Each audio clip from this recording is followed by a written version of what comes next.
ahead. All right. So lesson 8.2 is solving equations by factoring ax squared plus bx plus c. The difference here is that our leading coefficient is no longer 1. All right.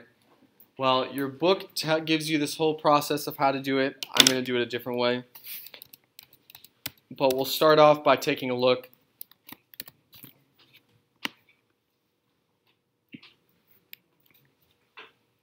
at how it begins. And how it begins is by using the distributive property or foiling to multiply these two binomials. We get 2x times 2x is 6x squared. 2x times 2 is 4x. 5 times 3x is 15x. 5 times 2 is 10. I combine like terms, 6x squared plus 19x plus 10. And you notice here, guys, that the leading coefficient isn't 1. And the reason why it's not 1 is because these binomials, usually I would have x plus 5 and x plus 2 or something, but this is 2x and 3x. And when I multiply that 2 times the 3, I get a 6. So that's why the leading coefficient isn't 1. And that is characteristic of the factors of a quadratic equation with a non-1 leading coefficient, is that you'll have something like that, 2x plus 5 or 3x plus 5 or something like that. Okay? So now that we've taken a look at that, we're going to go the opposite direction. And so what we're going to work on first is here, step A. Now, if you have a notebook with some scrap paper, you may want to take that out, because we're going to do a lot of things that are not in your book today.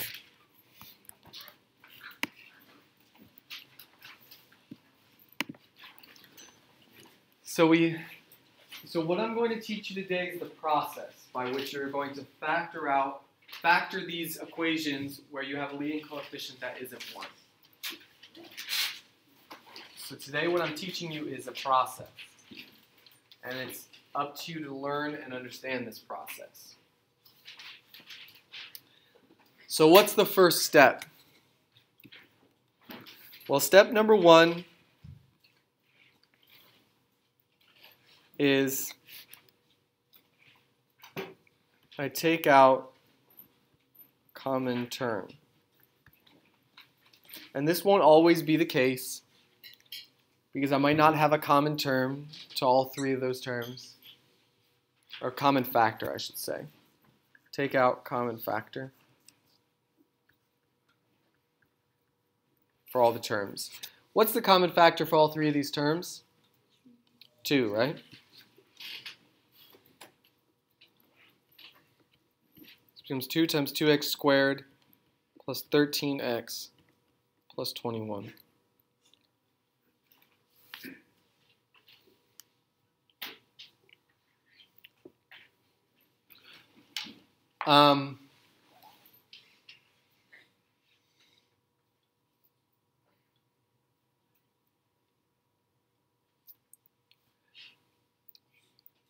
But once I've taken that out, I drop it.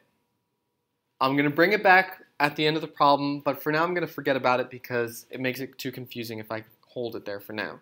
So I'm going to take it out for now, but I'll bring it back at the end of the problem. So I rewrite it. 2x squared plus 13x plus 21. So I took out the common factor. The second step is to multiply the first and the last coefficients. So I multiply 2 times 21, and 2 times 21 is 42.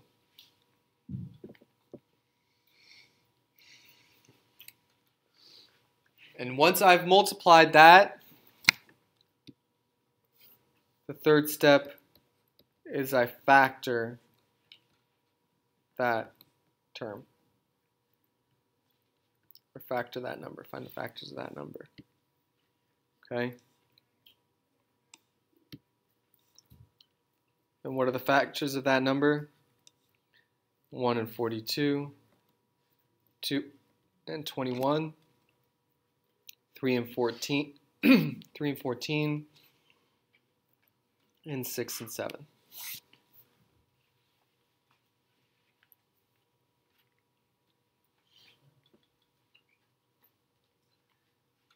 And once I've factored that, I find the factor pair that combines to get my middle term. You see? So it's very similar to how we did it before, except we have to multiply the first and the last term. Okay? Does that make sense? Now once I get that, which one works? Which factor pair? 6 and 7. So I choose that one.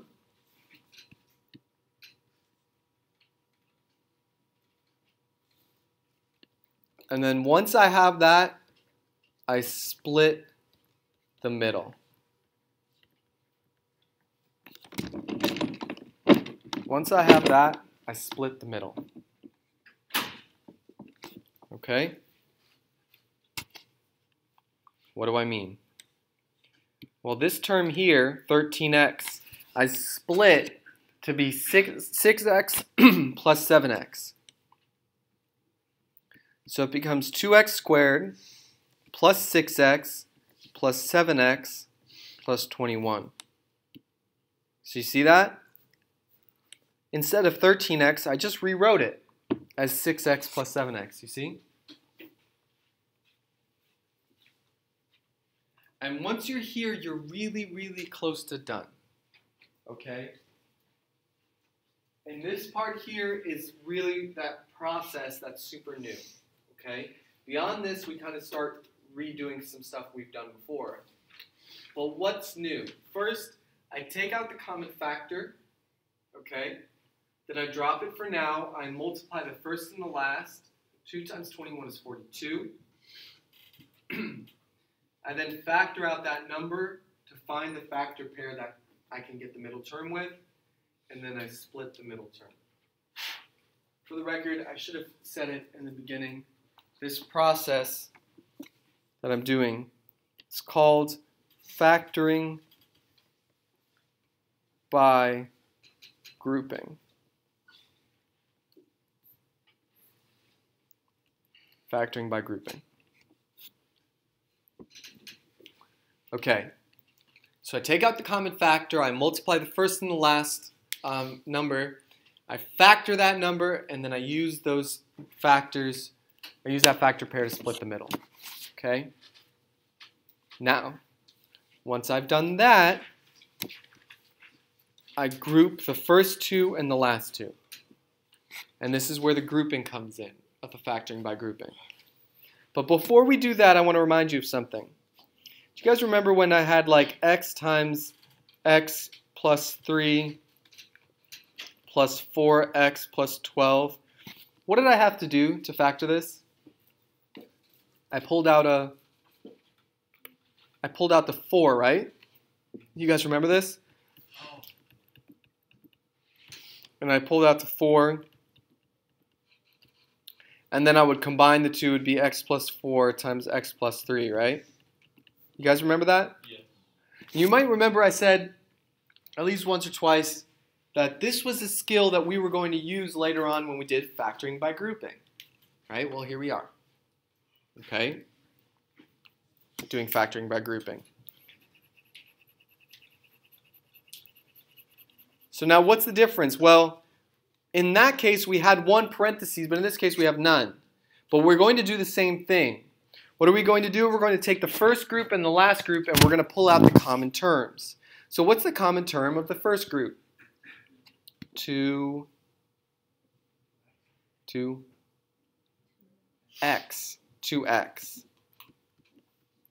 Pull out a 2x, this becomes x. Why? Because 2x times x is 2x squared.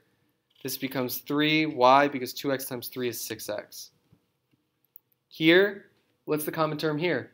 Common factor. 7.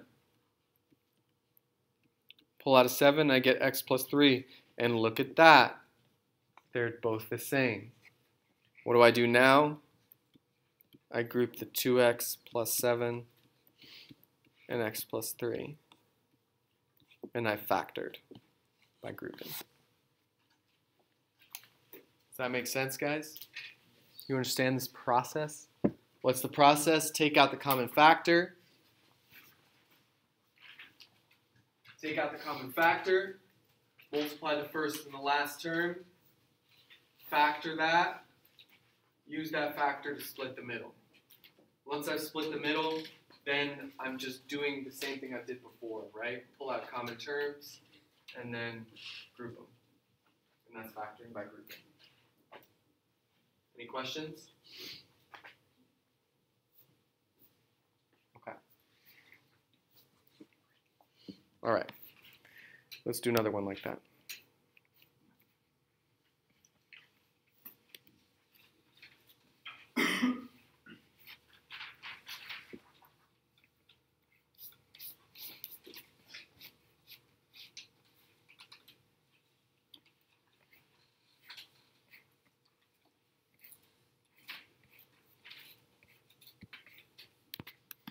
Six x squared minus 21x minus 45.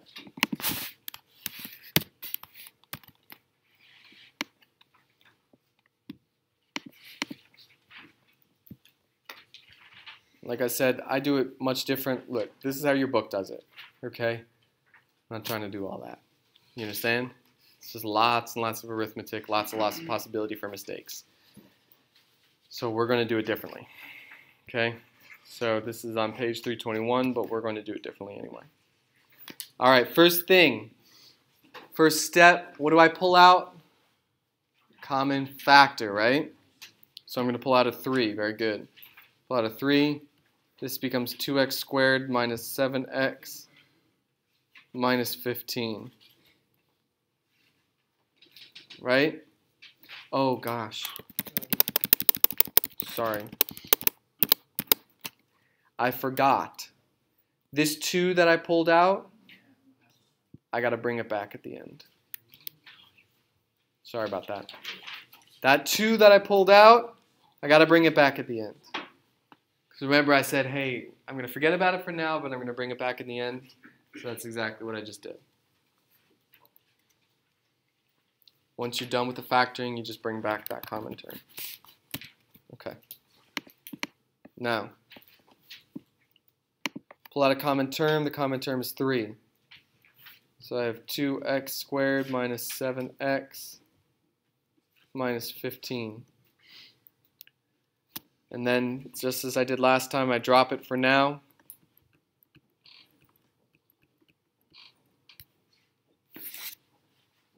So I completed step 1. I pulled out that common factor. Now I multiply the first and the last term.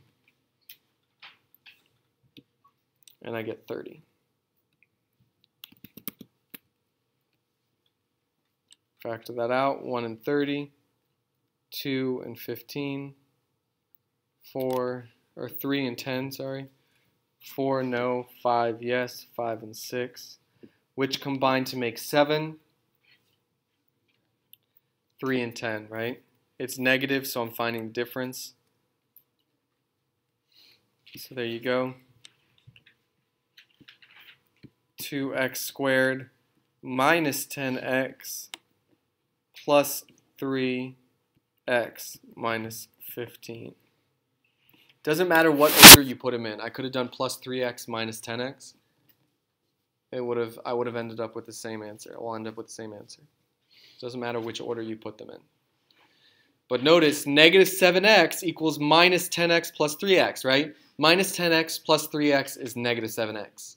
That's a way to check that you did it right, okay? If you factor this correctly, and then you split the middle correctly, these two middle terms will combine to make that middle term. Does that make sense? That's what I'm doing by splitting the middle. Any questions about that? Okay. So once I've done that, I group the first 2 terms and the second 2 terms. God bless you. I put, what's the common factor here? 2x squared minus 10x. What's the common factor? 2x x. This becomes x minus 5. 2x times x is 2x squared. 2x times negative 5 is negative 10x. What's the common factor here, class? 3. This becomes x minus 5. If you've done it right, you should end up with the same things. I end up with 2x plus 3 times x minus 5, and then bring back that term there. That 3 term. Does that make sense?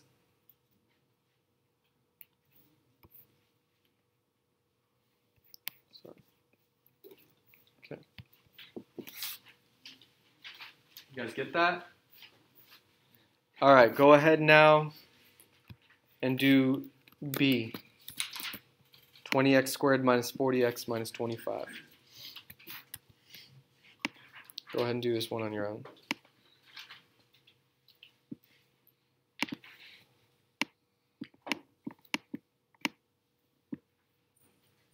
Why wouldn't it be x minus 5 squared?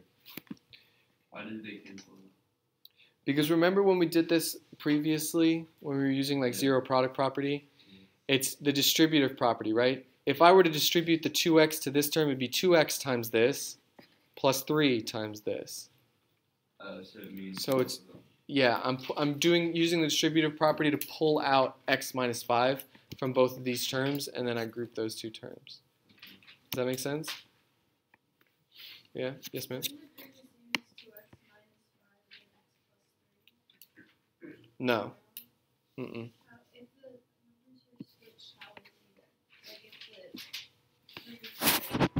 Good question. So Devin's asking, well, what if I did 2x squared plus 3x minus 10x minus 15, right? Well, that looks like different groups, right? Well, take a look. Because you see here I had negative 10 plus 3, here I have 3 minus 10. So here, what's the common factor, Devin, for these first two terms? What can I pull out? What do you think, class? X. So I pull out an x, this becomes 2x plus 3. And what about here? What can I pull out here? Not just a 5, though, a negative 5, right? And then this becomes x plus 3. Or I'm sorry, 2x plus 3. And then here you go. Look, x minus 5 times 2x plus 3. You see? You see that? Does that make sense? Okay. Yeah, it is cool. So no matter which way you order it, it always comes out the same. Okay, so you guys are working on this one now.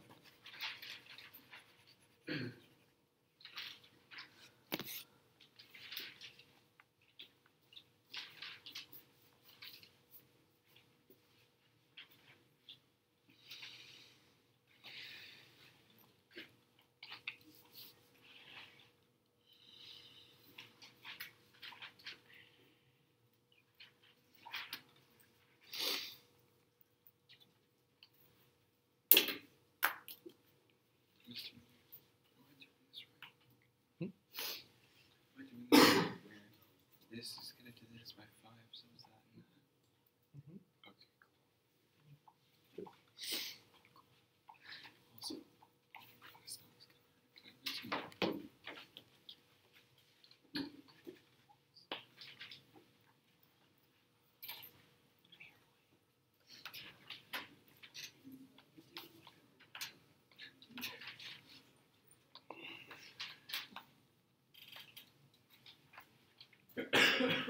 Yeah, guys, on page 318, there's plenty of scrap paper if you guys want to use that page to do your work.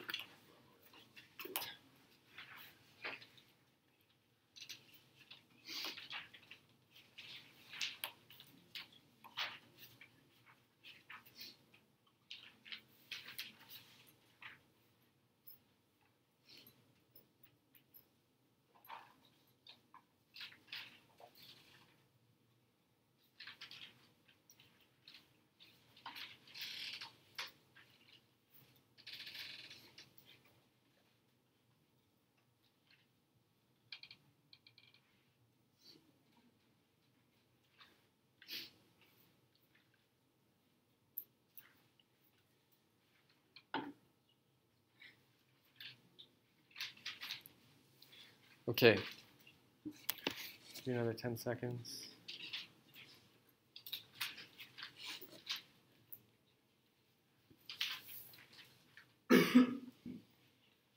All right. So first I factor out a common term.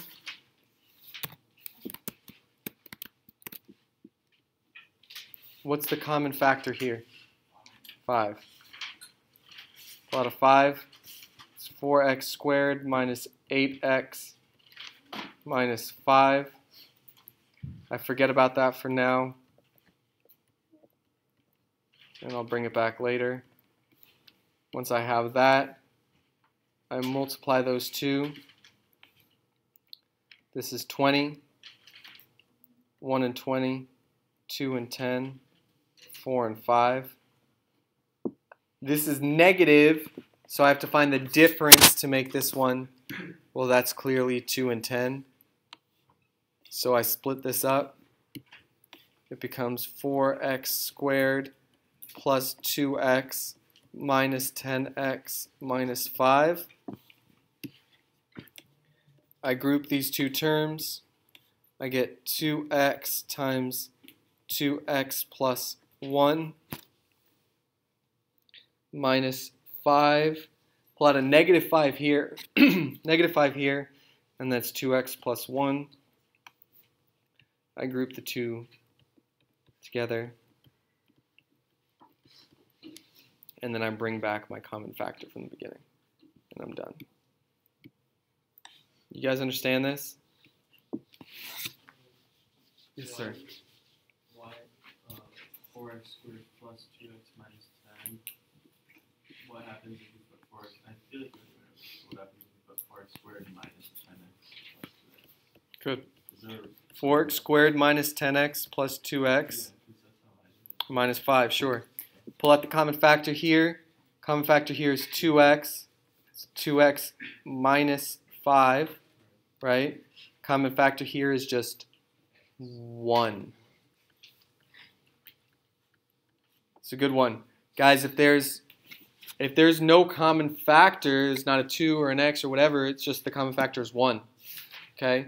I group them, 2x plus 1 times 2x minus 5, and then bring back that common factor. Does that make sense? Yeah, you can put the 1. Get the 1, yeah. You see that, guys? That's really important.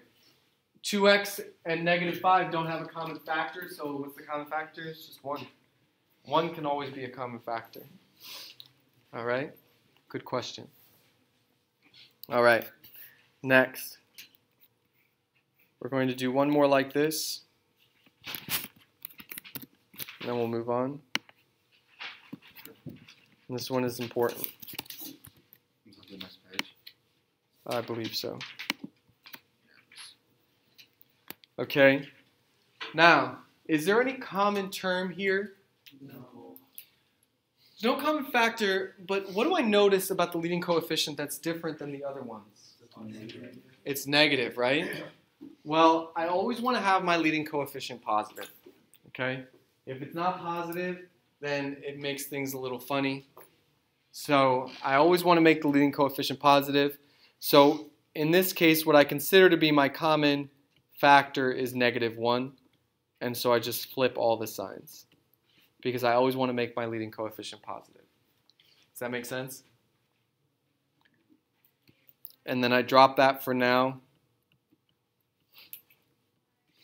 And I'm left with this, and that's what I'll factor. I'll bring that negative back in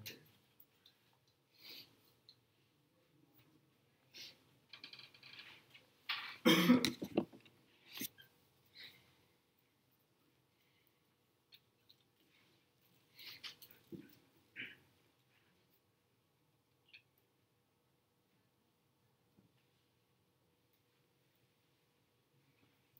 Okay.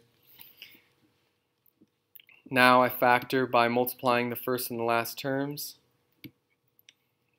I get 20, 1 and 20, 2 and 10, 4 and 5. This is negative, so I find the difference. That makes negative 8. Well, that's 2 and 10. I get 5x squared. I can do minus 10x plus 2x minus 4. Minus 10 plus 2 is negative 8, so that worked. Group the first two and the last two. Here I can pull out a 5x. It's x minus 2 and a 2, x minus 2, and there you go. 5x plus 2 times x minus 2, and then that's my negative that I pulled in from the beginning. And I'm done. Does that make sense to you guys? You guys understanding the process? Yeah. Okay, process. What is it? Pull out a common factor, multiply the first and the last term, factor that product, use those factors to split the middle term, and then group. Okay, it's going to take practice on your own for you guys to really get the hang of this. All right, next. Now we're going to solve quadratic equations. Okay, we're going to start with number 7 on the bottom of page 323.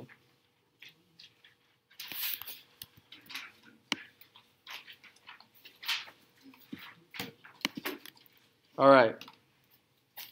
Now, in this case, we've got the same exact thing, except now it's equal to 0. So that'll give me one extra step.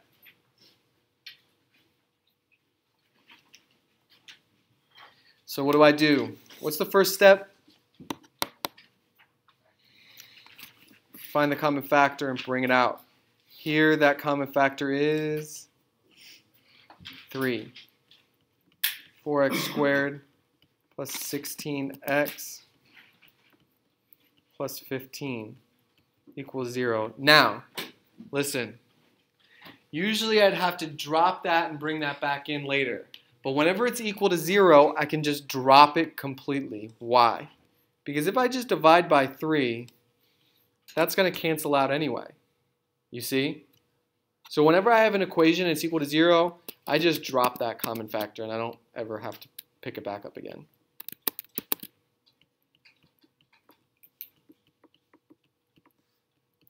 So you're always dropping that common factor in the beginning. It's just when it's equal to 0, you just don't bring it back in.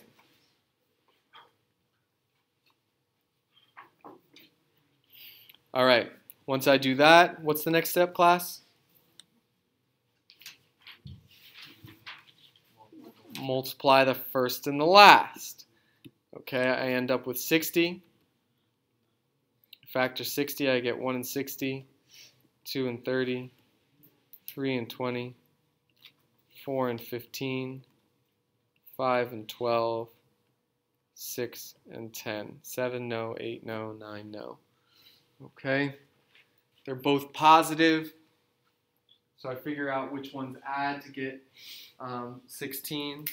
That's clearly 6 and 10. So I use that to split my middle term here. And I get 4x squared plus 6x plus 10x plus 15 equals 0.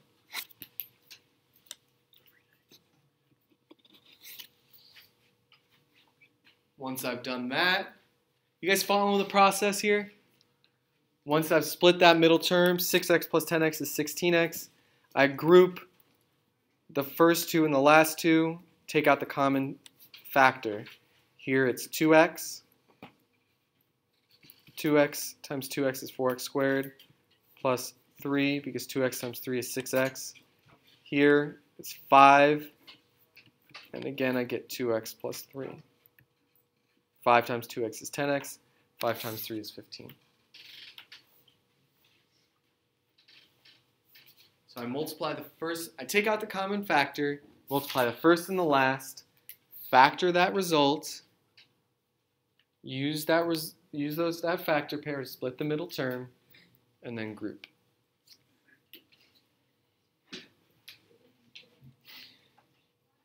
Then I group these two, 2x plus 5 and 2x plus 3. equals 0. That's great. 2x plus 5 and 2x plus 3 equals 0. But wait a second, what do I do?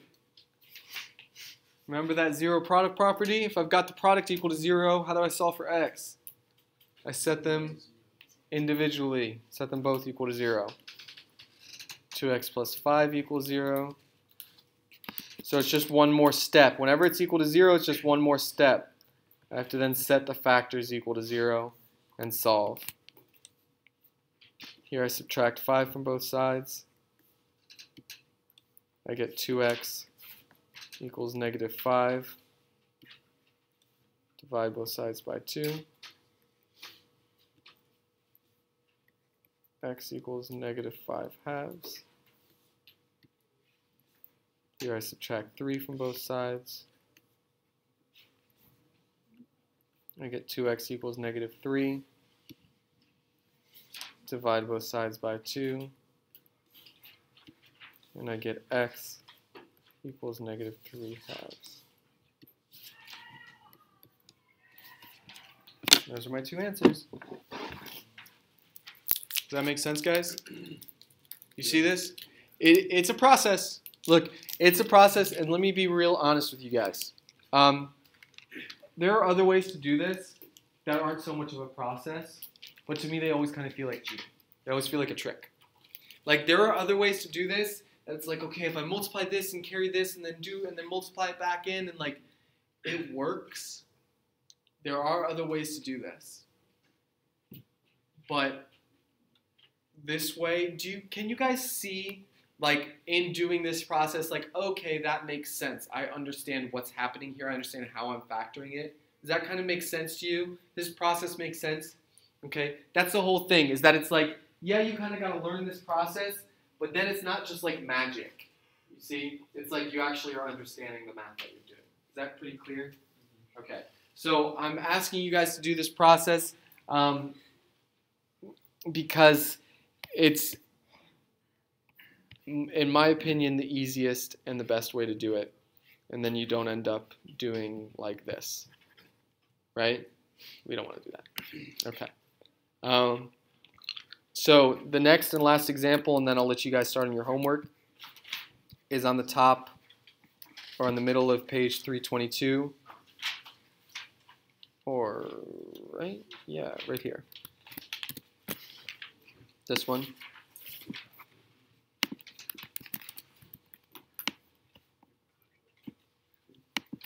So this one's very similar, guys, except you don't have 1 equal to 0.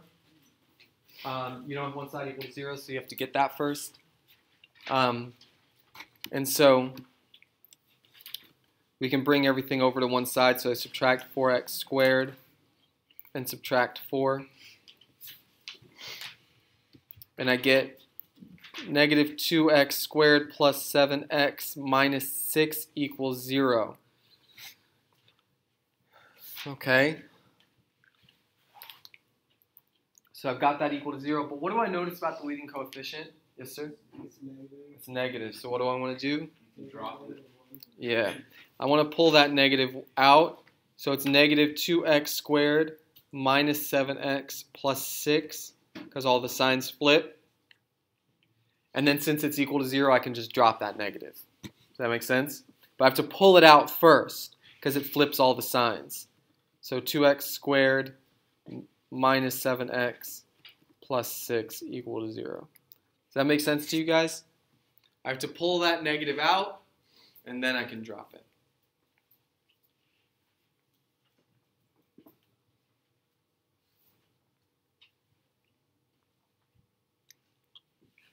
Okay? And once I'm there, I start my process. Multiply the first and the last term. I get 12, 1 and 12, 2 and 6, 3 and 4. This is positive, so I'm looking to which combine to make 7. Well, that's 3 and 4. It's negative 7, so they'll both be negative.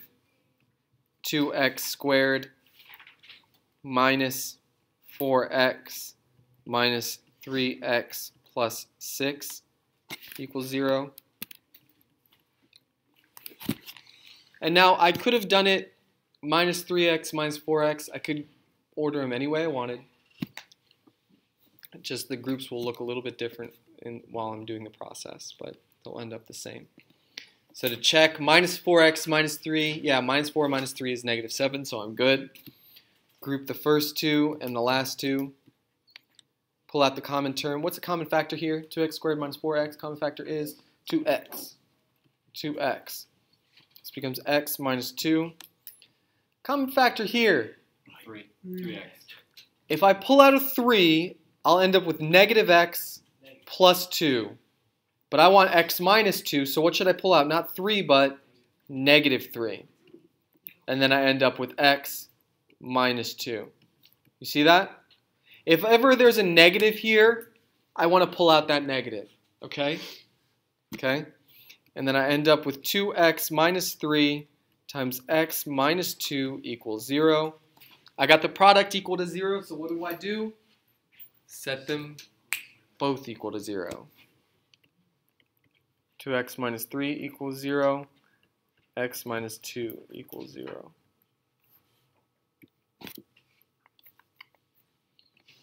Add 3 to both sides.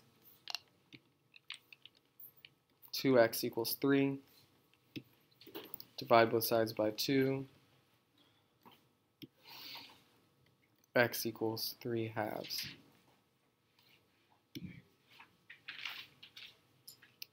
Here I add 2 to both sides. And I get x equals 2. There you go.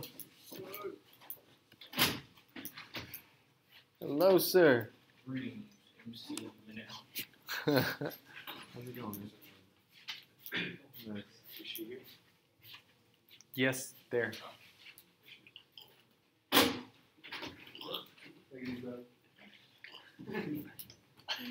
That's great. Okay. X equals 3 halves and x equals 2. All right? You guys got that? Okay. Question, what's your homework? Your homework.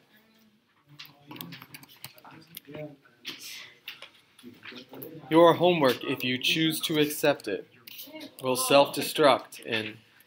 All right, page 326, numbers 1 through 16. Number 17 is extra credit.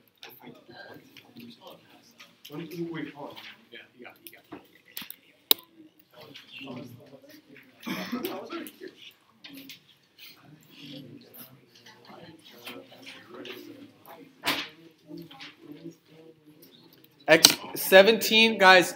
Shh. 17 is extra credit. It's also like way different. Hard. So I will totally make it worth your while. It won't be just 1 point. It'll probably be more like 5 points. So. Anyway, all right.